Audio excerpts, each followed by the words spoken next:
You might have to cut a lot if you're trying not to get demonetized on YouTube. No, we don't cut things. We just allow all the chaos to be. Good. Like, I respect that. That's good. No, don't we, Tom? Wouldn't you say so? Of course. No, we try to look for the edge of everything, of chaos, inappropriateness, so. Good. Yeah, no, I recently watched a video of yours where you're talking about how, who was it that should have boned? Tom, you were like adamant that these two originators of some philosophy should have just mounted each other, passionately rather than. We start with talking about really refined philosophical subjects like you know Hegel and Heidegger, and then we end up talking about dirty things. Usually, that's how our mind naturally goes in that sort of direction. That's the only human thing. That's the only human thing. Of course, it eventually has to come to that. Tom and I ended up talking about how Tesla castrated himself because he was so preoccupied by female attention. Yeah. But I think it's like if you can talk about the mental, the philosophical stuff, then you should talk about the down dirty. The carnal, embodiment is a thing that we experience. Like, we should stop pretending that we don't. Yeah, exactly. Yeah, the carnal is very important. It's just as important as the spiritual. They're both equally important. Like in the Jewish tradition, the Keter, which is the highest ultimate truth, is the same as Malkut, which is the dirty, earthly, guts of the world, like engines of the world. So, of course, the generative, aspect that's like autopoiesis at its most basic, right, Tom? Of course, is the selfish gene and its need to self-replicate. Mm-hmm. Well, yes, that's true. But there are also lots of autopoietic systems that kind of work in greater union to achieve, I don't know what, but something is happening. Momentum. That's we really talked about profound, that Tom. You forward. just said something is happening. Yeah, no, because that's all we can know. Haven't you seen that movie, Everything is Illuminated? It's such a weird statement, but to get into the state where you can actually see and experience that, it's like, you know what I'm saying? Are you saying LSD, or are you saying something else? No, I'm talking about the movie, Everything is Illuminated, that kind of state where you can see, where you don't make necessarily differences between good and bad and usefulness and laziness and all of these things. You're just fully embracing the now in the process of becoming, I don't know, something like that. Yeah, I mean, I made that was kind of as a joke. Is that LSD, or is that, because Timothy Leary was saying that the internet is LSD, and that we're living in this kind of sort of moment of like intense synchronicities, like almost in a dreamlike state all the time because of the internet. In a way, that's true. And I think, and then also then LSD is sort of that experience, but in a way it's not the full thing though. In a way, it's like a shortcut. It's like a too easy of a shortcut somehow. When's the last time you tripped on LSD? A very long time ago, actually. Right. I did it quite a bit in my, in my 20s, and then I stopped completely. I went to live in a Buddhist monastery for a year, and I haven't been really into. I haven't been a psychedelic. What do they call them? Voyager. What are they called? Psychonaut. I'm not a psychonaut anymore. No. For a very long time, and I know that there's all these new drugs that people are trying that are. I never got to ayahuasca. It was before my time, kind of like nobody had heard of ayahuasca in the late 90s. When was your last time, Masha? This weekend. Fantastic. Okay. This weekend. We just had when on Saturday, and then I was like, then Saturday. Sorry. Yeah. So into Saturday morning. Oh my God, what day is it? You guys have no idea. I struggle a lot with time as a consequence of my psychonautic experiences. Oh, that's amazing. Okay. Yeah. Like, is time real? Like, are we sure that it's 9 a.m. here and are you still high? 5 p.m. for you? Maybe. I don't know. Fantastic. It's cool that you're saying that, because I was just reading something about time, Mhm. and it says temporality is the very function of ordinary thinking. This is Mhm. from a book I was reading. So time is like ordinary thinking, and then there's this. Then when you're in the other kind of experience, there's this non-temporality, and the non-temporality is more real than the temporality. The temporality that we experience is kind of a convenient illusion. It allows us to structure our lives, but it's not real, you know. It isn't real, not in any, like, as so far as we agree it's real for certain, like, like convenience, like we want to share a certain space temporally. We decide that it's real for us in this moment, like the three of us right now. But Yeah. other than that, it isn't real. The Like we Buddhists make call it that real. provisional truth. I'm sorry, I interrupted you. It's provisional truth. It's not ultimate truth. So we have all these provisional truths, and time is a kind of provisional truth, I think. Is there Well, an ultimate truth? Is there an ultimate truth? An Yeah, ultimate everything that truth? I I think say there's is just not- truth. There's not an ultimate truth, like one ultimate truth. There's just ultimate truth. I think It's there's truth. truthiness. I think like we have for some reason like the sensory apparatus to kind of like qualitatively experience truthiness sometimes about certain things. Like we feel a pull towards something, towards calling something true. Yeah, there's a quality of truth, and then there's a quality of bullshit, right? Or a Right. quality of untruth, or a quality of deception, or a quality of, you know. But deception and performance are kind of adjacent. And I'm very into like adornment and performance and performativity. I think like a well performed role or like slipping into expressing an archetype is very much as real as like any authentic self that could be foregrounded by a person in a particular moment. Okay, Like so I must be high. Hyper truth. Hyper okay, so let's truth. stay there for a second, because like obviously in preparing for this talk, so I was thinking about because we had two very great conversations over at Pangburn, where you are basically the host, no? I'm one of many hosts. I'm their only female supremacist. I think that I'm their only female host. Right. You're a female supremacist. I've never heard that before. What is that exactly, precisely?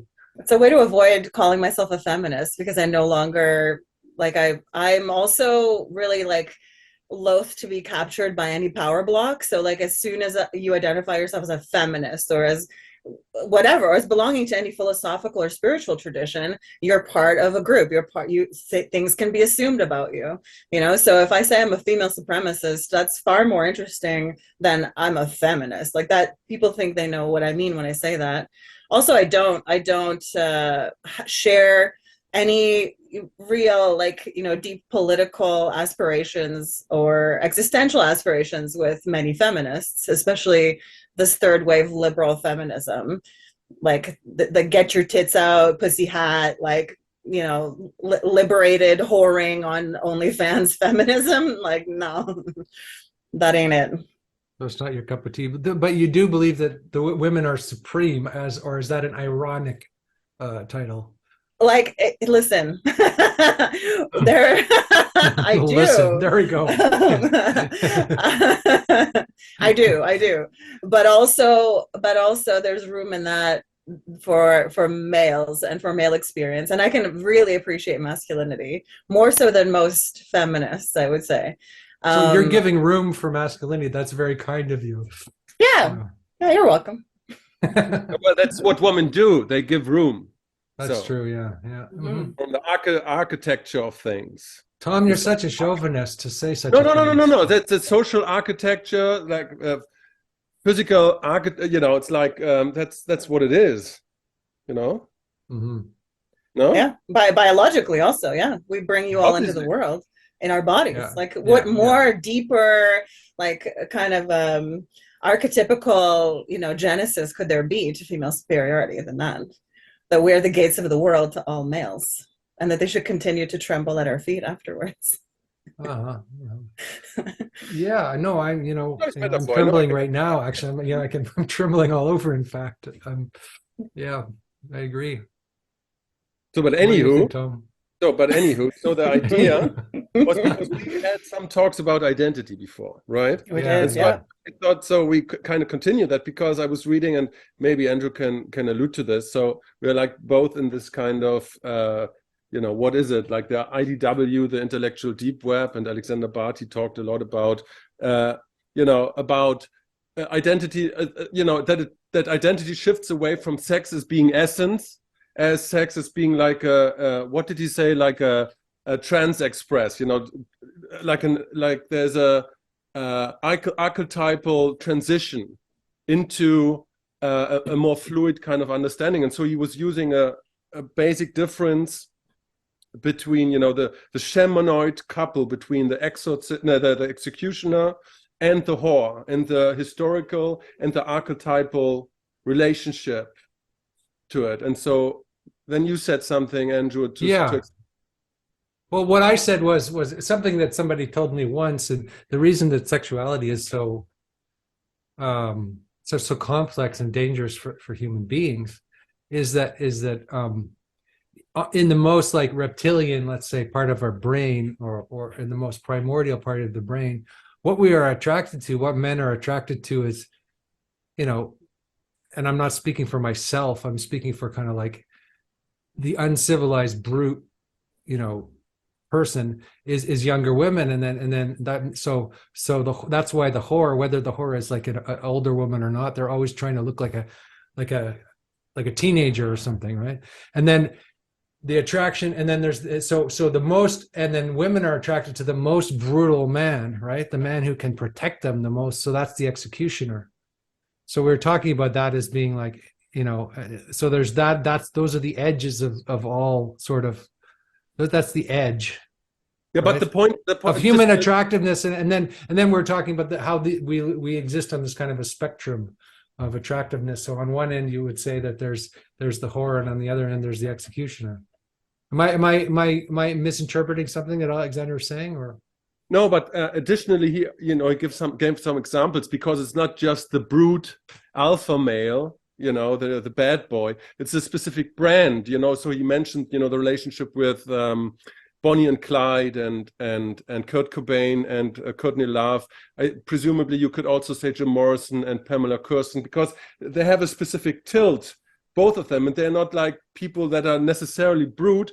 But I mean, we have this saying, "Oh, he's killing it," like when you are on stage. And I mean, like Kurt Cobain was slaying, all the pop movement that came before him in a kind of way, and Courtney Love. Yeah. And so, it's so in that kind of sense. So you have to wrestle and contend with that which you have, with the dragon, basically. So the executioner is a representation of St. George, let's say, right? The old, the chaos, and so there's attraction to the whore, which is in itself like a very complex archetype.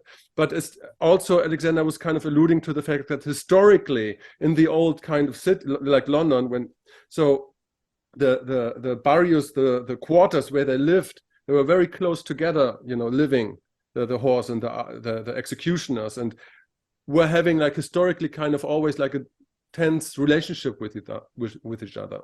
And so that I found very interesting to have also like a female perspective on that. If that's something that makes sense to you. In terms of like explaining, I think that a lot of that is sort of like an externally imposed overlay. I think there's a big difference between what men ought to like versus what men actually like. And I think there's a big difference between what women are groomed to accept and what they actually lust and enjoy and seek out. So there's right. So like I think to a certain extent it's a bit fake. It's something also I think that elites, like in the form of like their herd management system, i.e. religion, have sort of like imposed on the rest of us that they don't actually practice themselves. Like they don't actually practice this form of sexuality. They don't actually embody those archetypes. They have them performed for the public, for entertainment, and they like to entrench and ingrain those archetypes, for the masses. But they themselves don't act that out, not in their rituals, not in their sort of like extracurricular activities, not really. Yeah. So I think that it's a utilitarian sort of like overlay on human sexuality. I don't think that many times it actually comes from like an authentically like a person's nascent, like pure man in a state of nature kind of sexuality. I think it's quite different. Well, Like, this is what I'm trying to say is that on one spectrum, it's the taboo, not St. George, because he's already a civilized, he's already a knight, right? It's more like the pedophile on one end and the serial killer on the other. Like those are the taboos, those are the ultimate taboos, right? And those are the ultimate, the way in which that's the Marquis de Sade's version of nature, not Rousseau's version of nature. And that's more like what human beings are in the primordial state, right? You look back into history and they're sacrificing virgins and all kinds of things that which are taboo to us right now. So we live in the civilized world, and yet we still have that primitive baggage, in our consciousness. Still, we're positing this. We think that people really do hunger for this, but do you? Do I hunger for? Well, no, I don't want to be personal here. Like Ah, there is a way. No, you could say there's a way in which, if you talk about what I'm attracted to, it's like I'm a 50-year-old guy, and I'd say that I'm not that attracted to younger, super younger women as much as maybe 20-year-olds. So it doesn't really fit. right. I'm just an ordinary heterosexual guy. I don't have too many bizarre perversions, but I think that I think there's a way in which this Lolita thing is in the background of a lot of men, and this is why there's such a spectacle around that whole thing, and why it's so taboo, and why it's so not all about sex. I mean, this differentiation between these two archetypes and the relationship, it's not necessarily only about sex. It's about how you engage with the world. And if you look like somebody like Kurt Cobain, you have somebody who has like this connection to something primordial, which is why he is still so powerful if you listen to it, right? But you could perfectly imagine that he suppresses that and sits at the night table like the kind of Aragorn Strider kind of figure, right? I think he's more of a Peter Pan. He's a Okay. Peter Pan type, yeah. The Parallax, the eternal boy, right? Who can't become the man. Yeah. Yeah. Irresponsible, He'd rather die self-indulgent. than Yeah. he'd rather Yeah. die than become a man, to become a full grown, like, so it's intense narcissism. Yeah. But And the also moment there's he made a powerful- child, right? The moment he Yeah. made a child with his wife, with his, like this super like horror archetype, like female, right? Courtney Love was at the time. exactly, And that yeah. child took precedence in her life, and she was no longer prioritizing Kurt, right? He dissolved like his sense of self, Yeah. right? Yeah, that's what I would posit happened there. I think he's a Peter Pan who was her child, who was like suckling at Courtney's breast until displaced by his own baby, and then I don't think he could handle that. I wouldn't say that it's a completely accurate, proposition, because he did express something that was, culturally deeply needed at that point. You remember how the music was, like Whitesnake, Europe and all this shit from the 80s. And so that had to die. That had to go. And so, and he killed that. And so that was not just like a dream boy. Yeah, I like that too. That's why there's a power in his work. It was this pure rage of the Gavora, the destructive power. So and that's what I mean. It's like a way of interacting with the world, because we also had like this kind of conversation that we try to uncover our deepest archetypes and to unfold us and to be more precise in what we're doing. And so because like that, we're kind of always striving towards that, to be more like who we truly are, whatever that is. And maybe that's also like in progress, but, kind of this thinking in archetypes can help to align yourself properly. And so what I find interesting is like when you see it from the most, what can this differentiation do to help us to realign ourselves better in this complex world? With what do we want to break? What do we want to create? Do we want, to go back to this? Do we want a woman at our side that is able to hold the room, to create a room in a kind of way? Because like also in the Bible, the whore is not a bad person. In the Bible, the whore is a woman who's able to welcome spies and, that are like fleeing from another state. And so she's like, the archetype of the whore is not, the pristine Maria kind of figure, but no, she is able to open her heart to everybody. Or her legs to everybody. Yes, huh? But yes, her legs to everybody. More like it. But yes. So and that is an inherent quality of a certain female archetype, right? What's his name? Erich Neumann. He described 5 of these different archetypes, and that's certainly one of them. If you're a Lilith or a Maria archetype, that's not your thing. But it's like to realign yourself. It's probably useful to know from which angle you enter the world, and then these stories become interesting. I can't disagree with that. I think that there's a danger in embodying too much of any one sort of like spirit or archetype. I think that maybe, here's me speaking again from like, I'm probably still high, like maybe we're doing these rituals unconsciously, right? And maybe we're bringing down certain like old gods or deities into ourselves and being ridden in a way that is actually ultimately quite destructive. Do you know, like right. you guys had an earlier conversation about voodoo or umbanda, and the ritual there is very simple. Like, as you just basically invite the spirit in, and then it rides you, and it lends you a certain amount of its power and vitality. But in exchange, you often lose your life, certainly your autonomy, for at least a period of time. And that's another possibility for why I think like these big stars burn out so fast, like, the 27 Club, right? Like maybe that spirit has like finished riding them and disposes of them, right? Like Kurt Cobain ushered in a new era musically and maybe sort of like psychosocially, and then there's no way forward for him but to die. Right. No, but what you're alluding to, I find that very interesting, because it's like we try to, it's like a meta object, so you try to approach it from different kind of sides, and you have like a partly explanation here and here, and so we will never get the full picture, True. Yeah.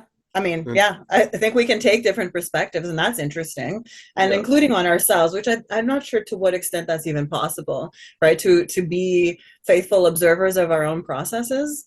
Do you think that that's something that we are capable of? Like that metacognition?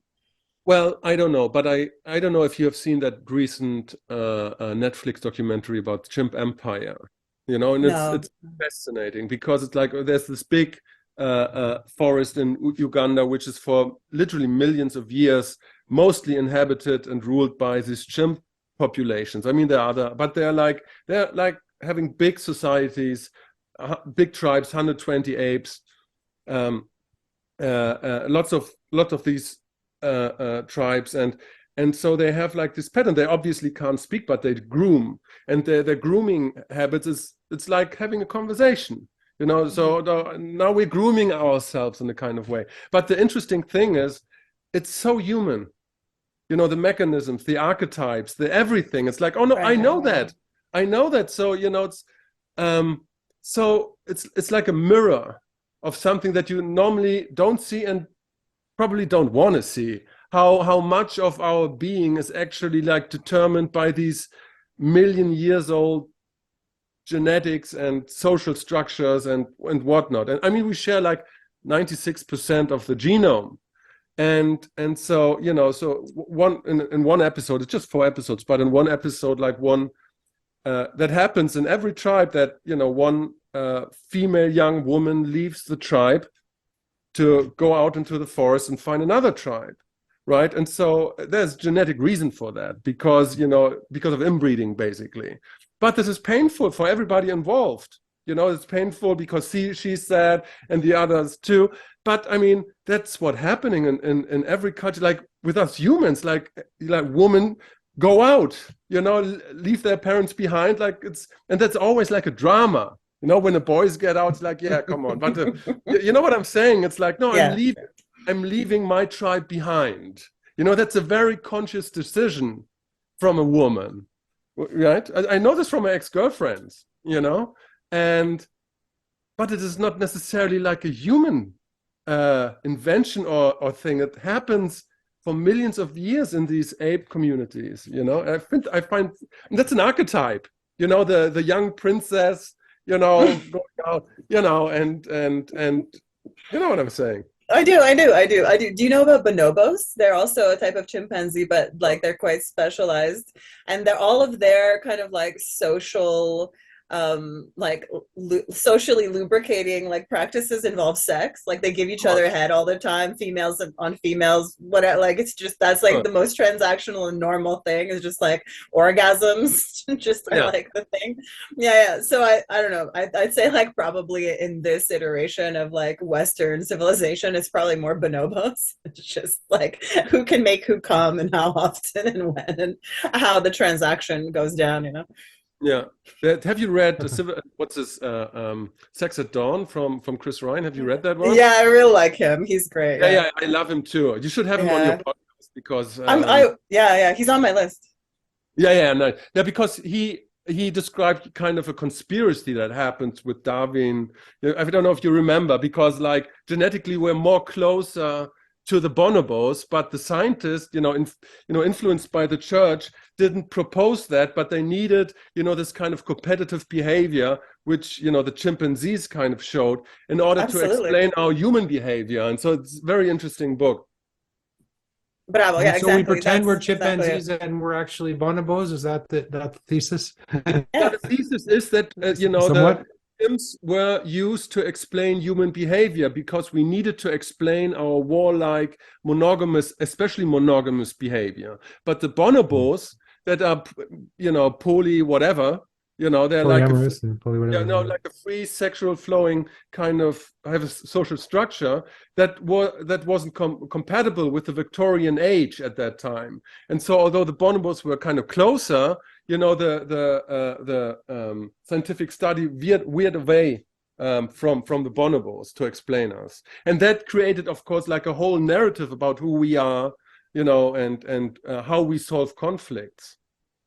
Yeah, and that's why I don't think that sort of like Holy Mother or Holy Vessel, Maria versus the whore, sort of like dualistic or like binary archetype for females is the primordial one. I think that one's fake. I think like if we're, because of the chimpanzee, like because of all of the societal pressure to make us monogamous, to make us warlike, to make us competitive for resources, etc. I think that's all fake. I think that we are bonobos. I think that the archetype that should be more, should be examined as the more primordial one is probably that sort of like light or dark matriarch thing, and like the way that dolphins are sort of like express their nascent sexuality by like swimming together with like the older females who then like, I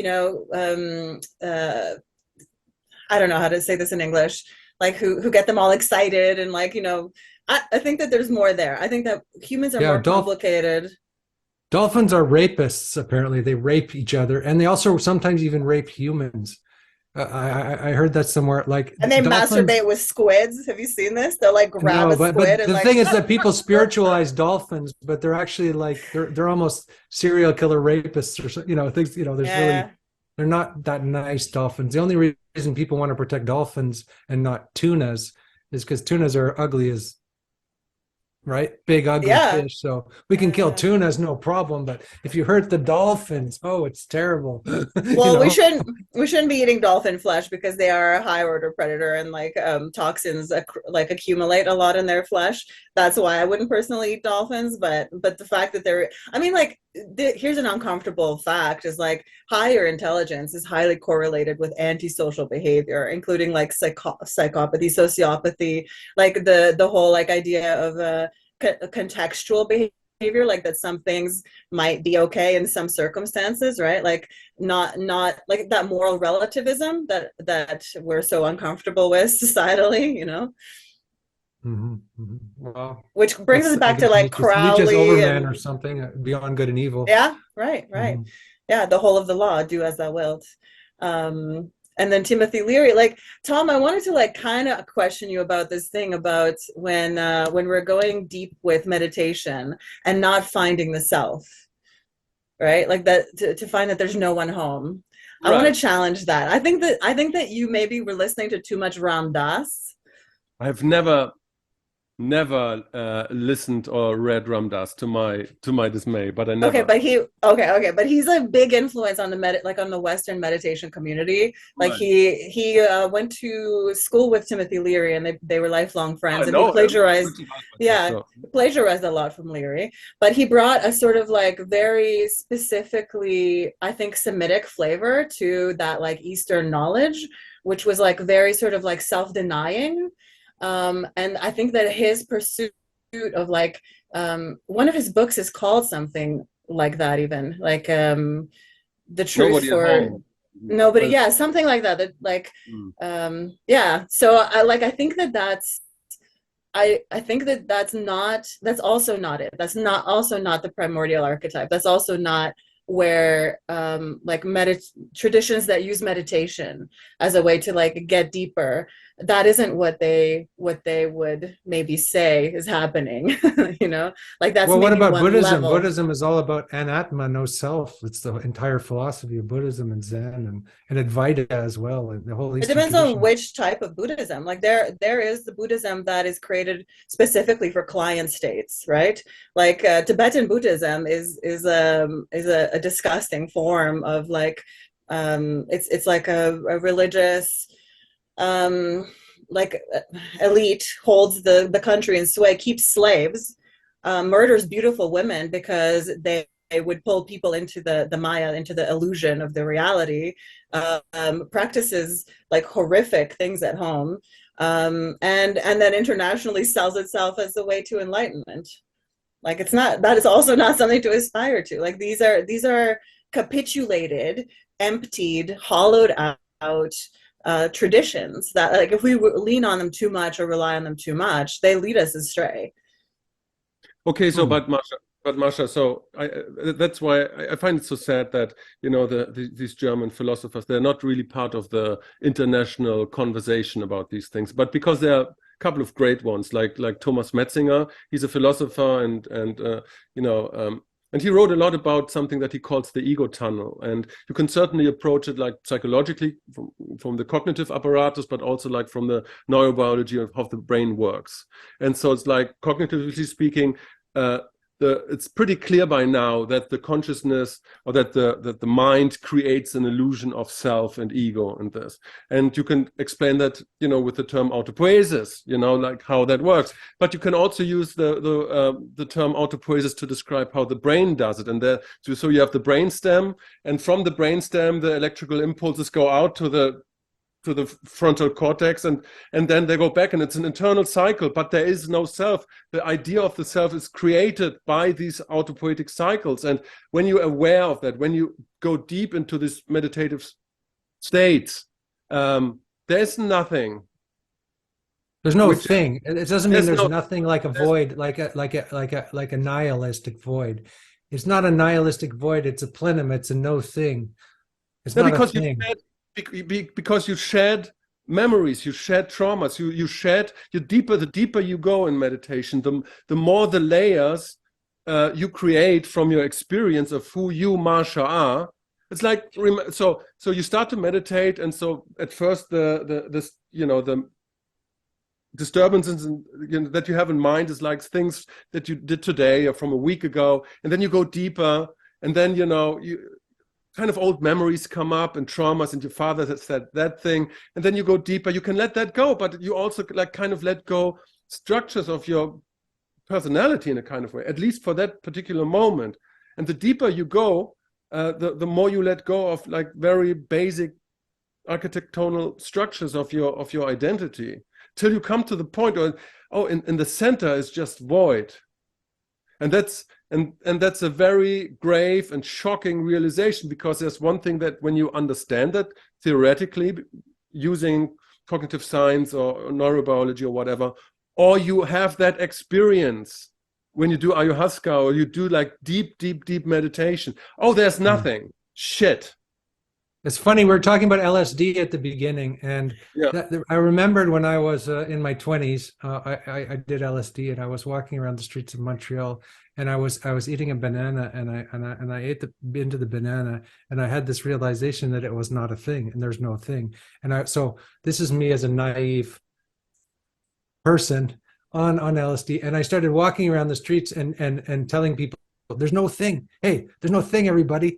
Figure it out. There's nothing there. There's nothing there. I was so shocked by my realization. I started behaving like a madman, a raving, psychopath in the streets of Montreal. I was like, but I was so shocked by that experience. I don't think those LSD experiences really, in the end, they're kind of disappointing, because it's like, so what, right? If you can't integrate it into your life, but. Tom and I spoke about that, like the extent to which they're durable. Yeah. So I have two problems with that. The one is that's paradoxical, right? Like if there's no thing, what's experiencing the void if there's nothing? And what is the void? How can you qualify or quantify a void if there's nothing, including you? That's a paradox. You can't qualify or quantify it because it's not a thing. So how can we talk about it? Why do we have words for it? We can only talk. We can only use provisional sort of. It's like what we're talking about in time. We can only put these little markers and have provisional relative ways of understanding. What it is. So is the void experiencing itself in some fashion? That's closer. That's closer to what I would say would be true. Because in Hinduism there's not one stage of samadhi. There are actually 7. And so you approach, with every higher stage of samadhi, you approach a kind of way where there's chaos, and out of the chaos, like a self-reflecting moment appears, but it is without words, without form. It's like what Buddhists, I think, call a witness or something. It's like an initial thing. You can't really grasp it, because it's there. It's a weird kind of state, but it's not a thing. It is paradoxical. Like the mystical state can only be described in paradox. There's a huge discourse in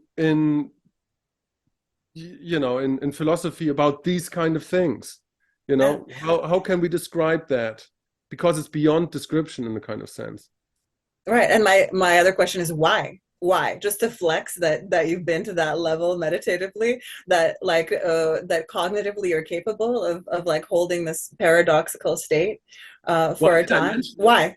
No. Why seek that void, like in meditation or with like a psychonaut kind of experimentation? I mean, maybe.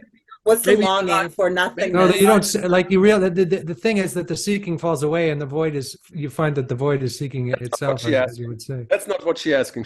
Maybe you live in a cotton candy house, but I'm always sick of myself.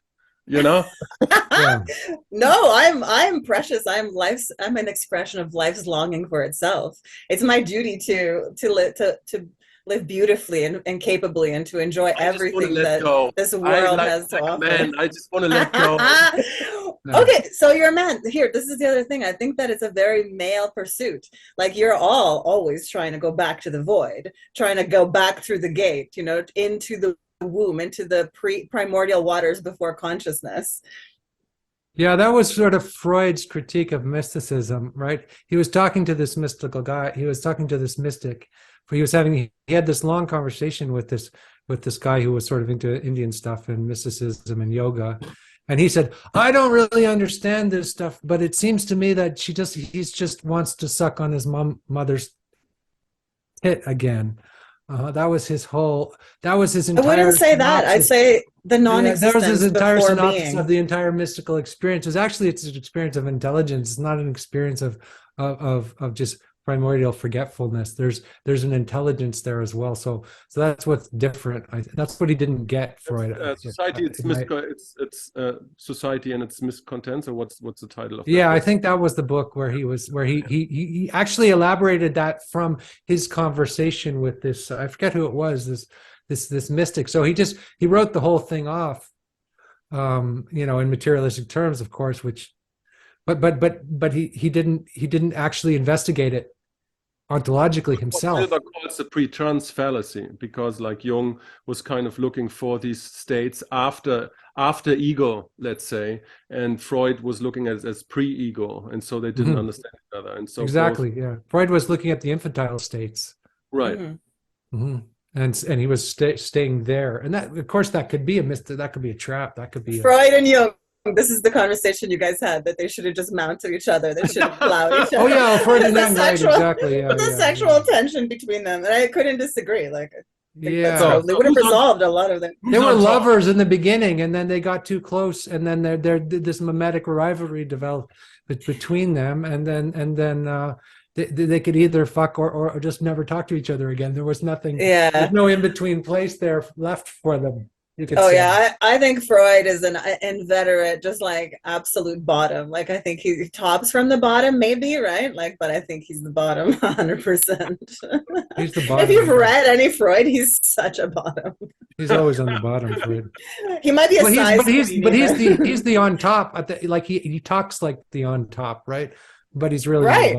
Right. But that's because the guys who talk on top all the time are really desperate to be on the bottom, getting fucked, right? Yeah, that's all of this, like Andrew Tate masculinism, I think, is like very much like just a poor cover for a sort of like not so nascent, maybe well developed desire to experience being subdued to another person's desires and whims and hungers and passions. Yeah, I mean, you might have to elaborate that theory a little bit more for me to understand. But have you seen Andrew Tate? Have you seen him? I a little bit. I know the I don't know the backstory or anything. I just get a little flashes of him here and there. I find him incredibly feminine. Yeah. Well, there's an ironic thing here, because the most cliche masculine dudes, the guy who work out at the gym all the time to have big muscles. In fact, they're incredibly feminine. Sorry, I am a gym bro, so we're gonna have. I think they're obsessed with. I think they're obsessed with cosmetics and whereas that's a shallow version of masculinity, which is a little bit false. No, they're not executioners. To come back to the point, they're not real executioners. They're trying to please everybody.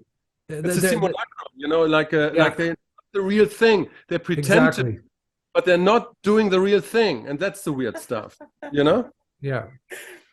No, I don't find that to be the case. I mean, there are those. They are. I mean, that loop leads kind of. I think that it begins with sort of unaddressed insecurities in males, right? And then they start down the line of physical development. Now, I've known some incredibly intelligent and interesting, like bodybuilder men who come at it from like stoicism, right?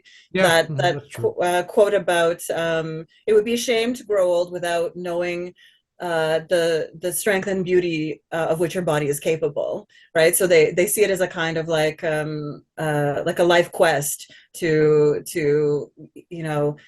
like self-development in general, but especially in terms of strength and beauty of the body. Yeah, but you say that's gay. You think that's gay? The beauty of my body. What is that? That's not, That's gay. That's total gayness. Yes, but yeah. Oh, you're hurting my Hellenic heart.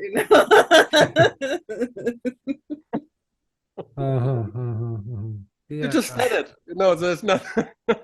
Yeah, well, I think of like the executioner. He's kind of like he's just like beastly. He's not aesthetic, you know. He's Okay, not well, okay. What civilized. about power lifters then, if not bodybuilders, like guys that just want to lift 800 pounds? Yeah, maybe they got a bit of the executioner in there. Mhm. That would be true. Or strongmen, Yeah, right? The strongman competitions that want to throw big rocks and logs and stuff I mean, around. it's yeah, always a problem that's with closer. Maybe. generalization. I mean, what Yeah. the background of why I'm saying this is, I'm living on this beautiful island, and the Mallorquin guys and the gals. And we talked about this before. It's such a weird phenomenon because when you go out Saturday night at the Paseo Maritimo, and so they come on and at night at 1, and they're so well dressed with the shirt, button-down shirt, and they have like this chiseled chin, and it's like very well groomed, very well, the guys, it's like very muscular and perfume and everything, and they're like 30, 35, 35, 36, still living at home, in the basement or whatever. And so and so they're like hyper masculinized, but they're not really masculine. And so then you have the females that are like over the top, like all replicas of Kim Kardashian mostly, but have no clue whatsoever how to deal with sexuality, right? And so it's a huge disconnect between true femininity, the awareness of all of this, and true masculinity on the other side. And yeah, there's subtler versions of these things, right? Yeah, and it's so weird because it's so part of this Spanish culture in a kind of sense. I don't know how it is in Toronto, but it's like that's where I'm coming from, because these guys are kind of gay. That's what that's what I mean. I saw this I think it was a Werner Herzog movie about this tribe of men, and they were, I think, in the Gobi Desert or something, and they had beauty contests, and the men were tall, like they were 7 feet tall. They're really tall, and they dressed up, and they put makeup on, and they had just incredible costumes. And that was masculinity in that tribe. It was just, and the women were kind of like, they would judge them, right? There was so like masculinity can be very like peacocky, right? Yeah, Also, yeah, absolutely. Yeah, I think adornment in Italian culture they wear pageantry, flashy stuff too, and I guess in Spain too, it's kind of flashy and peacocky, right? Yeah. But it's the wrong phallus. It's the false phallus. That's what I mean. You think that's the false phallus? Well, I think like in a way the German guys in the north are kind of like, who are just kind of like ordinary dull men. They're just like, they don't have any charisma. I'm sorry, Tom, not except for you. Oh. No, but I mean, it's interesting to find out what makes masculinity. But I think, yeah, sure, there is a way where you can be like a true phallus and try with different gender roles, because you're doing something else in that moment. You may be an executioner, whatever, to stay in that kind of language. But what I'm referring to is these guys that don't really have a job. They're living at home. They have no way of engaging in a proper way with the world according to where they should be when they're like 35. I mean, I don't know where they should be. I'm just saying. Because they haven't left home and done the hero's quest and done anything radical. They haven't been like Robert Plant was super masculine. He had hair down to his ass, and he was kind of like, that's masculine, even though it's long haired and makeup and boots, and that's also masculine. Don't you engage in a proper way with the world? And the guys here in Spain, not all of guys, all obviously, but the guys I'm referring to, they look the way, but they aren't. And there's a kind of immature, and so that's what I'm referring to, and that's where this stupid comment comes from. Just like so, yeah. Yeah, I think modern kind of end stage capitalism has found a way, just like the church did in earlier times, like with all of the sins, like the church basically appropriated everything that was human, right? Like, sex, hunger, anger, and created out of its sins, right? Like lust, wrath, gluttony, in order to have a space like for interdiction, right? So they're going to save you from your own lustful nature. I think modern capitalism does the same thing. It comes in between a person's most human and deep needs to express themselves and to like enjoy like their embodiment and physicality, and sells them a bunch of shit, you know. Yeah. Like I think for men, that's, you know, in this iteration and the Zoomer generation, I think it's so many things like that even men now have to buy, including like endless grooming and haircuts and products, and like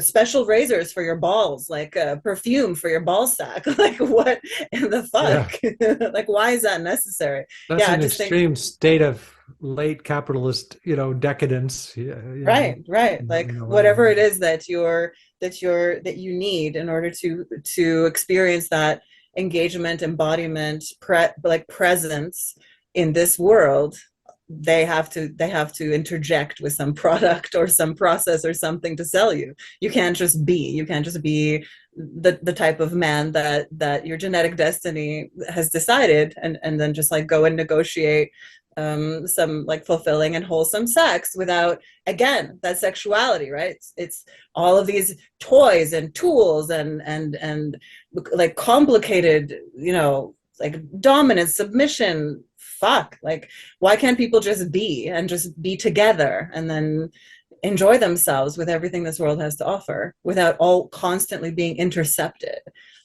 by some messaging that you're not doing it right, you're not doing it enough, you're not, like, here's this product, or here's this even philosophy, here's a different way to think about it, you know.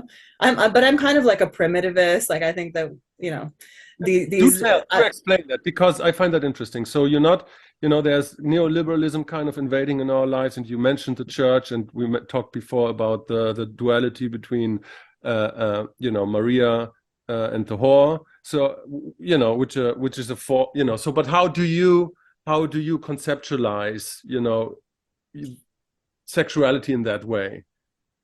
Oh, okay. Well, like personally, I'm a sexual omnivore, so I can choose from like male, female, whatever. Like I can enjoy myself.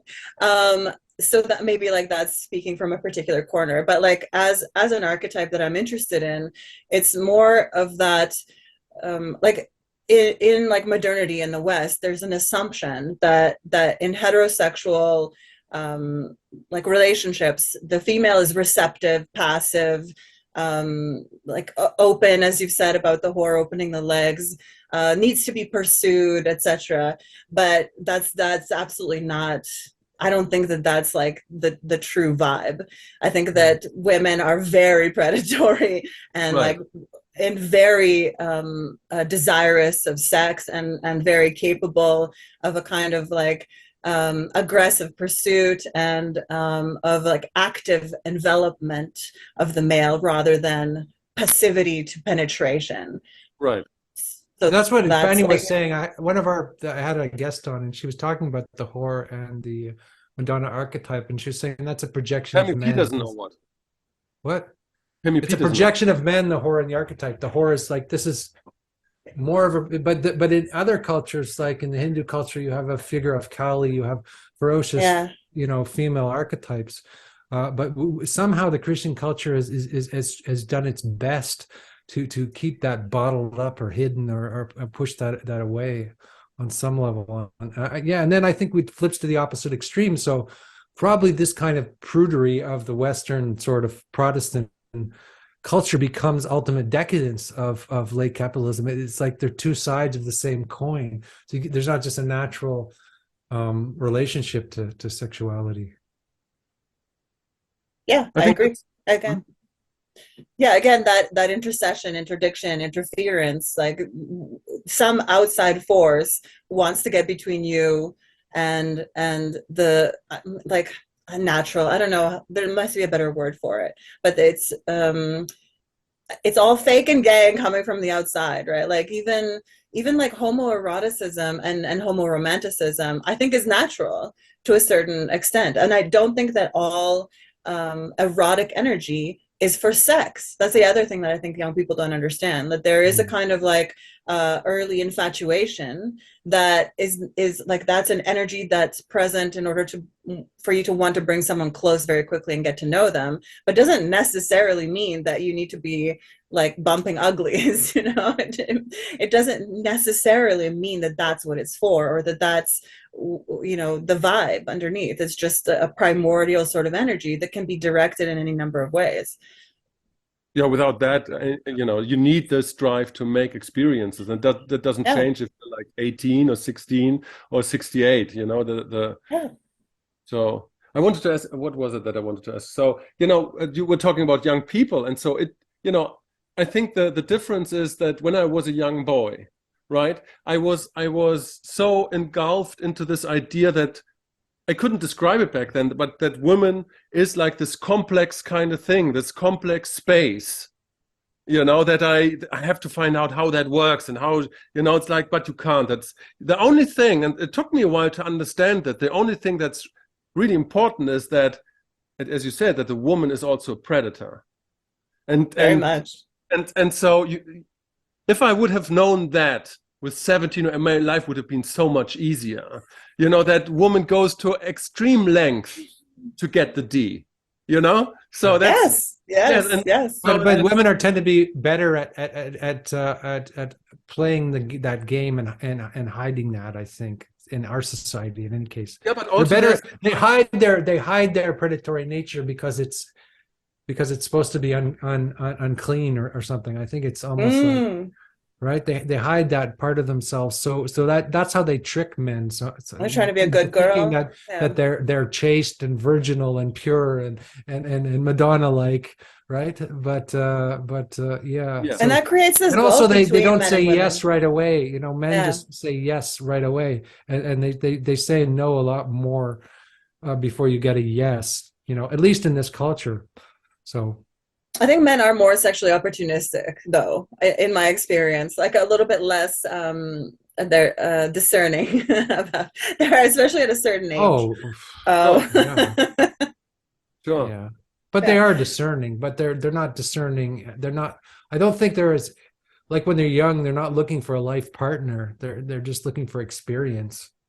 And often there is a way in which women are searching for, they are searching for the man, the one guy, let's see, no, not you, but maybe, but I think a lot of women are anyway. I could be wrong. I could be off here. That the human Chris Ryan, when he said that, the male sperm is cheap and the female egg is extremely expensive. And that's right. That's it. Yeah. So that's a pure biological fact. And so that's why women are more discerning. True. Yeah. But I think that that's a stage of sexuality too. Like once you realize that, like, for example, many women I've spoken to, we're aware that like penetrative sex or PIV, like for many of us, isn't even on our top 10 of like how we like to enjoy intercourse, right? Or how we like to enjoy a male body sexually. Right. So like that idea that like to have sex, you have to like put a part of your body into a woman's body is also sort of like a very, kind of infantile stage of like developing sexuality, I think. What's like the idea amongst you and your friends? Like, what if that's not the thing? What's the thing from your point of view? It depends on what, like, I mean, many women, I don't know. There's so many women that actually I don't think really experience orgasm or don't experience anything other than a clitoral orgasm. So then like the activities tend to rank like, oral sex, manual stimulation, massage, etc. Right? So then it depends on how much exploration that a woman has done and how much she understands her own body. Right. And then, but I think for men, orgasm can be quite direct and simple, but I think men are also capable of much more orgasmically and like sexually. Well, that's a tantric aspect of sexuality, which needs to be learned. It's an art more than it's something that you just going to do. You have to learn that as an art form, I think, for men, because women are already androgynous in their whole body, and men are kind of androgynous in certain areas. I think that's erogenous. And is that the right word? Androgyne is like a male and female. Erogenous means erogenous, like, capable of stimulation. I'm just talking about basic, like, you just touch a man's dick and he's happy forever. But there's, but it's very simple, right? Like, it's so utterly simple. But men through tantric practices can become, more fully erogenous. Is that the right word again? Erogenous, yeah, that's right. Yeah, Correct. and correct, whereas yeah. women are already erogenous in most parts of their body, but also also harder to stimulate quickly. Like it's like boiling. It's like takes longer, so to speak. It depends. Honestly, it depends on what, like how close the ovulation of women is. That also depends. That You know, also like depends too. Mhm. we cycle hormonally on a 28-day cycle, right? Typically, or shorter. And men can cycle weekly or even daily. So like being aware of your, like, the way that hormonally testosterone rises and falls and in response to what things, like there's a lot there. It's very, very complicated. And I think men are just as likely to experience sort of like not lack of fulfillment. Like I think a lot of men aren't fucking or getting fucked the way they need to. Or yeah.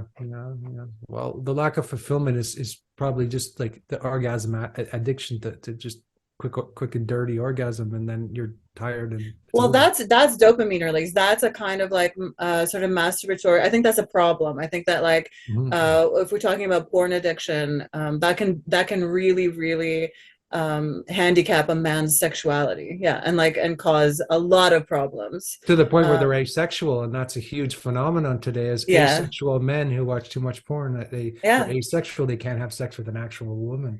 Yeah, because they've conditioned themselves to very quick release, right? Like, but if you understand that what they're conditioning themselves on is the images, like if we're bonobos, they're looking at image after image of what their brain can't differentiate between an image on the screen and in real life of a female presenting their sexual organs for penetration, right? So if a man can sit at home and just look at image after image of female presentation of genitals and achieve like kind of bioevolutionarily, like psychologically, the same dopamine release and the same sort of like achievement, like that like attainment, self-satisfaction that you would from like potentially weeks or months of pursuit of a female to actually copulate with, that's incredibly dangerous and incredibly destructive, of relationships, of selfhood, of all kinds of things. I think. How do you conceptualize this need or this constant phenomenon of woman displaying, in context of feminism, in context of patriarchy, in context of biology? Because it's a weird phenomenon if you think about it. It's like there's a book that shows that every major technology that we developed found distribution because of women displaying whatever they have. If it's books or cinema or internet, so it's such a strange phenomenon, so how, like, can you say more? Because I was talking specifically about porn, about like the money shot in porn, right? How men usually fast forward to the point where like the woman gets naked and her bits are out, right? But like, yeah, I mean, societally also there are those kind of displays of like, women are ready for mating, and they're not necessarily centered around the genital area or the breasts either. Like there's a lot of eye fucking that goes on that I observe women doing to men, and men seem kind of oblivious, like. Right. No, but I mean female pornography or female nudity or whatever. I mean, the world is, it's like the ratio would be like 99% females that are nude and 1% like the occasional Calvin Klein model that kind of. Oh yeah. Well, I think the female bodies are consumed in porn rather than being like actively. As being a female supremacist. So like, how do you, like, what's your perspective on that? That's what I wanted to ask. My perspective on that, I think that I don't, two things I don't do. I don't tell men what to do. I'm here, like I've been a good friend to many male, like wonderful individuals in my life, and I'll tell them the truth, but I don't tell them what to do. So I'll say like, hey, probably masturbating a lot is getting in the way of you forming like solid relationships with women. And I don't tell women how to be. I don't tell women how to like do feminism or, and I don't require women to be feminists for me to continue to believe that women are superior. I think women find their way in this world just like men do. I think women are negotiating like really complex structures and phenomena and needs, and most of the time to the best of their ability. I think both men and women do the best with what they have. And for some of us, our sense-making apparatus might be a little bit more attuned in a certain direction, and others might be more on the basis of survival and like transactionality and sort of like suppression of other deeper needs or self-development or whatever. And that's not something that I'm going to judge. Like, I think that I know that a lot of feminists would say that like there are things that women do that degrade femaleness in general. Is that sort of like the thing you're looking for? Yeah, well, I mean, I was just telling Andrew, I was at the vernissage today, and so there was like a guy, and there was a book about women just having lots of hair under their armpits, you know, and not shaving themselves, and so the conversation kind of tilted in that moment in the direction. So why does our society have kind of this need for displaying a female nudity, which is kind of verging on, well, the childlike? Yeah, right. And so, yeah, but okay, it's self-empowering. It's kind of childlike. So is it the patriarchy? So it's a kind of weird phenomenon. That's, you know, a social cultural phenomenon. You know? Yeah, it's complicated. So there's there's a group of theories that would call those fuckability mandates, you know, that like women are subjected to dehumanizing fuckability mandates. So in order for a woman to be fuckable, she has to have basically all body hair removed. She has to be wearing high heels, makeup, you know, a push-up bra, etc., which turns out again not to be a requirement of like actual male partners. Like, it's not the thing that most men are. Yeah. And so again, I think it's another like kind of like interdiction on the part of like external forces to try and commodify aspects of sexuality and of like to, you know, of these disobedient female bodies that like insist on growing pubic hair and underarm hair and like, you know, having secondary sex characteristics. Like, of course, everything that is like universally human is going to be like the capitalism is going to find a way to make it wrong and then to like sell you some solution to it. Right. Yeah. Well, you made a very interesting point about the fact that porn, it skips all the steps and you go right to the genitals, and not even the genitals as they are in nature, the shaved pubis, right, which is almost like the little girl, right? There's a pedophilia almost built into porn, and trimmed labia also. Like, many of them have labioplasties that trim away most of the skin of the internal labia. So again, it looks like immature female genitals. Yeah, so it just takes away everything. So yeah, you get it right away. So you never have to leave your pleasure, you know, your basement. You know, it's like. Yeah. Like, you never have to go out into the world. You've got the organ there, and you got what you need. You press a button, and then you've got the experience. So it's So it's quite seems like a sad state of affairs to me. It is a sad state of it. Also because you don't, as a male, achieve like complete release. For some reason, the body knows the difference. Like, and so you're actually not even doing like the maintenance that some men say that they're doing when they're, you know, watching pornography and masturbating. It's not even that much, because your body knows that it's not an actual real human. So it's not and going to give up. You don't get an exchange of fluids or exchange of intimacy or exchange of, you don't get that exchange. You just get you get a simulacrum of experience. Right. And even in sort of like the dating culture, when we were talking earlier about that performative sort of like unattainability of women, that opens another chasm where both the man and the woman in like a new kind of like potential romantic liaison are both pretending that they're not what they are. They're both pretending they're less interested than they are. They're not communicating their needs directly. They're not being fully present as their authentic self. themselves, and therefore they're not negotiating what they deeply need. And so there's dissatisfaction there as well. And again, there's interdiction by all of these, like, dating experts on endless podcasts that are popular right now, right? And not just like Andrew Tate, who wants to treat every woman like a whore because he's a pimp, but like any number of like red pill men and these women to, like, telling men and women how to behave together. No, shut up. Like, just show up.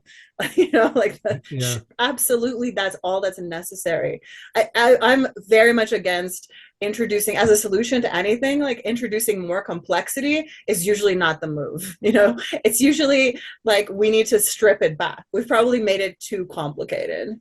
And I think, Tom, you'd agree with that. Like, you've talked before about how it's just not that complicated. Many of the things that we want to like create these whole like systems of understanding around, we're actually, kind of like eating our own tail in a way. Yeah. Well, I mean, there's the nuance of eroticism, which can be complex in a certain way, and that's something different than all of this appendages, and simulated experiences and pseudo experiences and cheap kind of fixes for desire, right, because if what we're doing out there, like if a man is going out into like kind of the dating market, conditioned in the way that like modern society tends to condition males, what he's looking for is actually just a female body to masturbate with. He's actually supremely disinterested in her desire, etc., right? Mentally, or at least like that's how cognitively many young men approach it. But then research suggests that what leads to the most, like the highest reported satisfaction for men sexually in heterosexual liaisons is actually being able to give a woman an orgasm. Like, like 98+% of men report that's the most satisfying thing sexually about, like, interacting in real life in person with another woman, is like experiencing a woman's orgasm. So like these two things are like, again, not connecting, right? What we're told, what women are told about male desire and sexuality, and what men are told about how to interpret their own desires and sexuality, don't meet reality at all. Like, it's completely worlds apart, Yeah, but that gives another spin to the idea of the executioner and the whore, because it's about, so what does it mean to be an executioner? It means to strive to use that drive to create new experiences. And in a romantic setting, that means to create, new forms of engaging, of finding new ways to go, and to, not to repeat the things that neoliberalism wants you to do. That's, and I would love to like get away from that. I just hate, I'm like very aesthetically like interested in things. I hate the word executioner and whore. Well, you can say the beast. It doesn't matter. You can say the beast or the executioner. It doesn't matter. But it's I think what you're talking about is actually out of tarot, and I would say that's the magician. Like, I think that when men attain, like the fool's journey that is described in the first 48 like majors of the tarot deck. Right. So you start as the fool with the, about to walk off the precipice. Right. And so at the stage of the magician, that's when you can transmute like certain like basic experiences into something far greater. And I'd say maybe that's more what you're talking about. Yeah, well, I'm talking about actually deciding and to bring into action and to libido and life force and all these things. And you need to, in order to enhance libido, you have to actually engage with the person. So when we're talking about having sex, and not just via pornographics, that means to harvest energy, but you have to engage with the other person to do that. You can't do that alone. And in order to do that, you have to execute what you have in that moment with somebody else. And that's what I mean. It's and that's what masculinity means. Yes, active. Yeah. I mean, and that's very risky too, right? Because there's the potential for disaster. You could walk off a cliff. You could be rejected. Right. Yeah. Well, this is an interesting thing. I was thinking about, like, like there's there's again the two hands of God. The left is the slayer, and the right is there's beauty, and then there's force, and there's a kind of love that is fierce and ferocious and dangerous that has to be balanced with the other side of it, right? So those two sides have to have this sort of dance together. If it's just one side, if it's just beautiful aesthetics, then it's kind of empty. And then if it's just fierce, if it's just the serial killer or the executioner, then it's just murderous, right? It's just but you take those energies and you combine them, and that's the erotic alchemy. Yeah, I'm a fan, but I'm a fan for beauty for its own sake. I don't mind. I'm like a beauty non-apologist. Yeah, but beauty has to have a shadow to it as well. It can't be just, there's simulacrum of beauty too, which is again often the model that you're talking about. There's this this writer, what's Han calls it, the smooth. Everything is smooth, and that looks like beauty, but actual beauty has an edge to it. It has a shadow, it has a darkness, it has it's not clean and smooth and pure and platonic. And no, it isn't. I agree, and it's not static either. It's dynamic. Like beauty is expressed like actively, not like attained and then embodied and then like worn. It has to be actively expressed continually. But I also think that both male and female contain both of those like paradoxical things at once. Like maybe in slightly different flavors, or I don't know how to describe it, but any man or woman who refuses to develop that shadow side, or like the destructive and the creative, or the active and the passive, the receptive and the penetrative, is an incomplete person, and is not capable of fully understanding the divine partner when they come, like the beloved. You can't have sex without knowing your shadow. You can't have. You need to know the dark side in order to. You were talking about. You were talking about the tarot, so that is the card Lust from Crowley. So you have to know the beast. Probably would call it the beast. Maybe that's another way to look at the executioner, the beast and the Scarlet Woman, right? That's how we would put it. Yeah, I think that's what made his rituals so interesting and powerful. It was like he was really plugged in for some reason to all of that. Like I have his Crowley, yeah, absolutely. And in his own like he put himself through a lot to get there.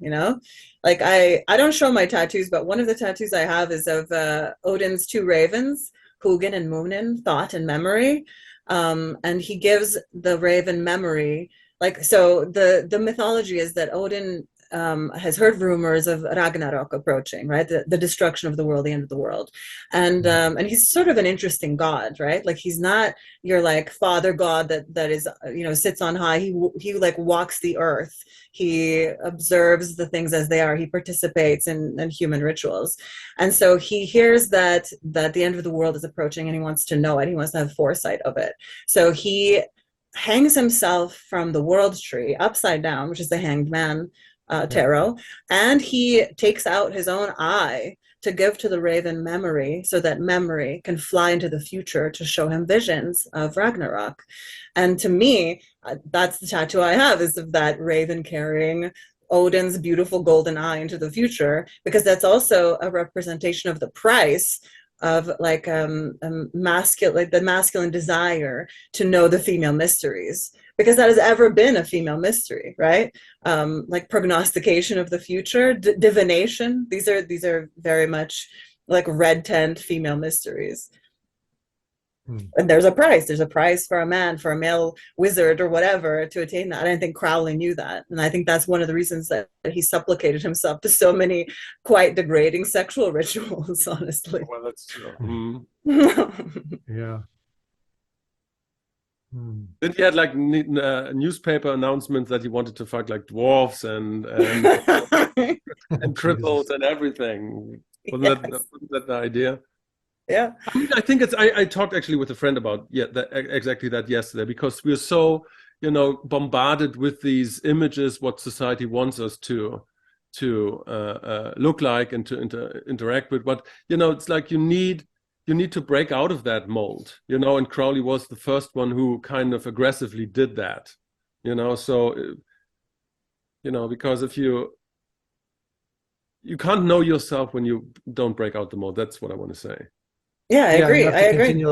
Continually break out of the mold, and that's where your metal is, right? If you're able to continually break down that structure and find a new reality or a new world, then you get the vision of the future. Then you get the eye. Then you get illumination, right? But that is only by completely this creating. You create the ritual of your life, the whole construct, and then you have to allow that to fall apart and then do another one and keep allowing the thing to arise and fall apart continually. If that makes any sense?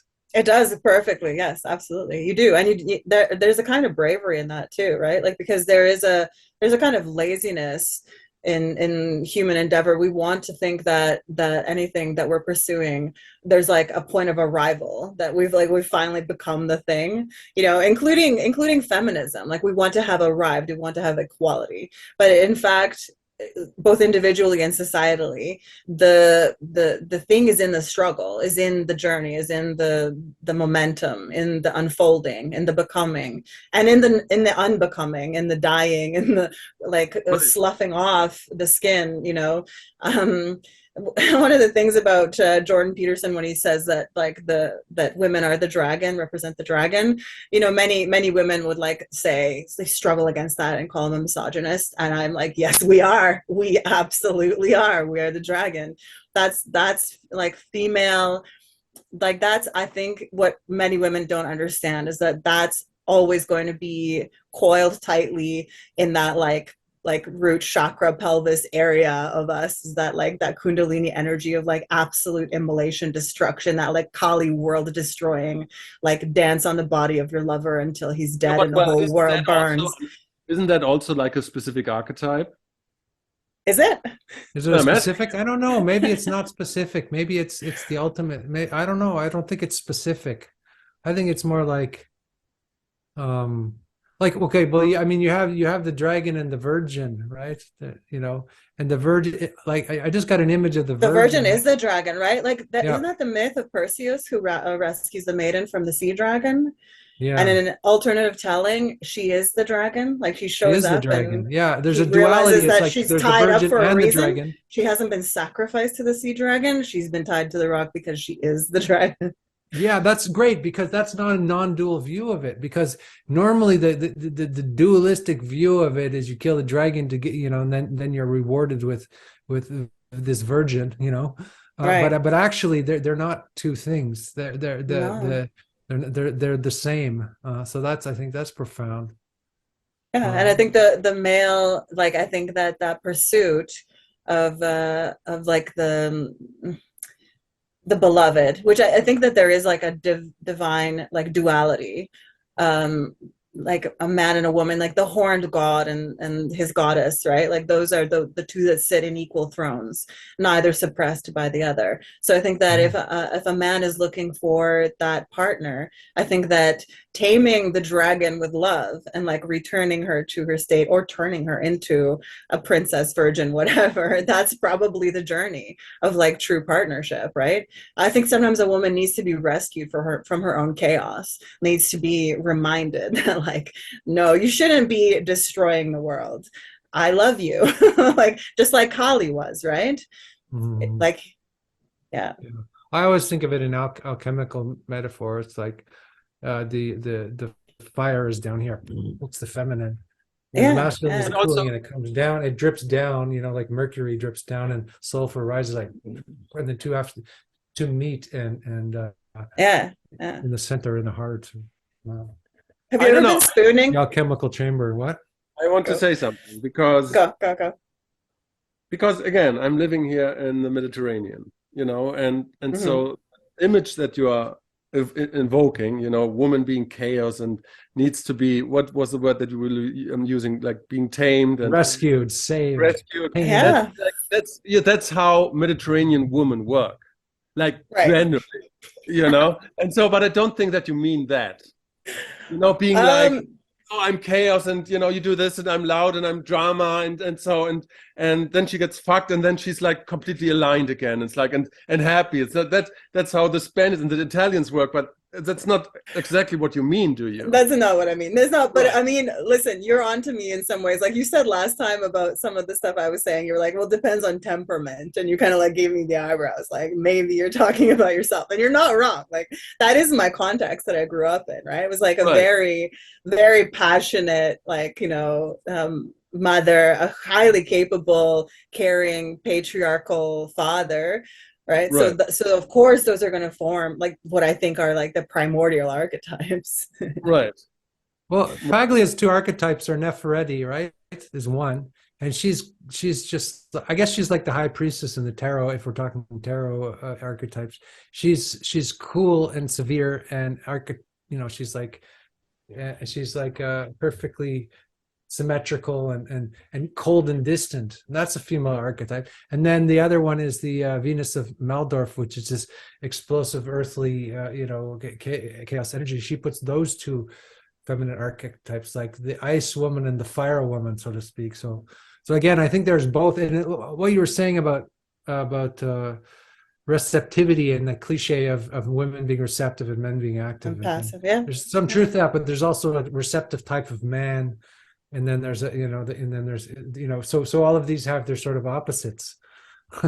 I think we cycle through them, honestly. Like I think women probably on a monthly basis, and men maybe like daily to weekly, and also according to our stage in life, right? Like I think women who fail to complete that transition from maiden to mother or mother to crone are also in a way like pathetic figures, right? Like you see a woman in her 50s, Madonna.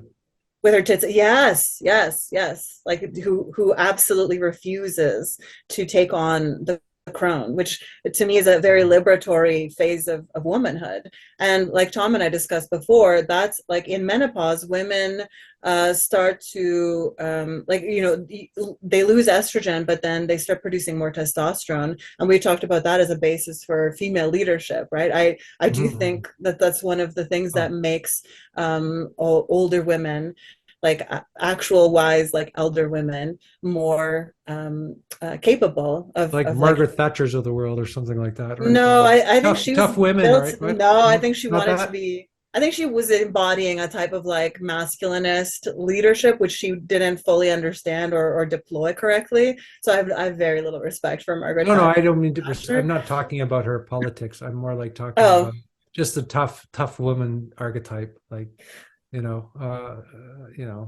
kind of like tough, relentless type, right, like a matriarch, like Yeah. an elder matriarch, right? Who's more Surrounded ferocious by, than the man, more scary than the man, even like for the people she's in a way, yeah, in part a of, way, in a way, yeah, in a way, Mhm. because I think most men are afraid to disappoint the mother, right?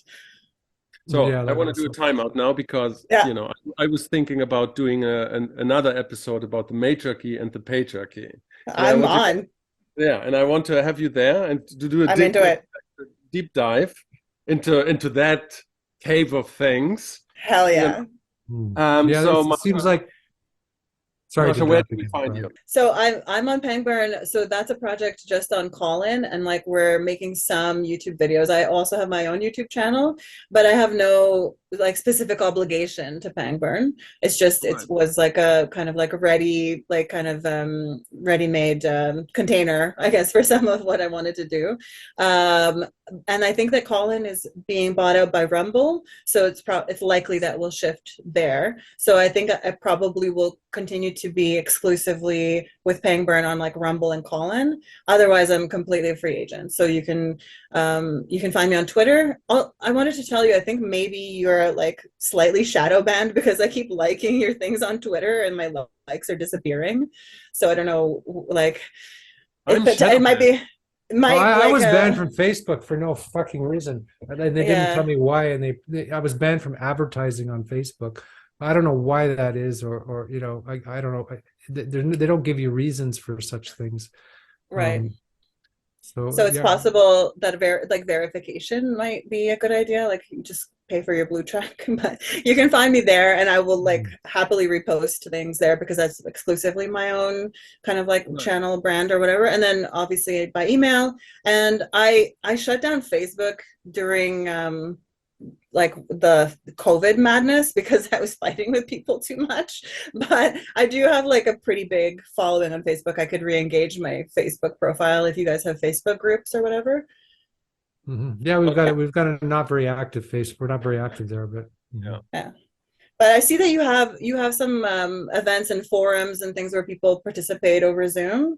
I'm interested in that. Like it's looks like interesting conversations.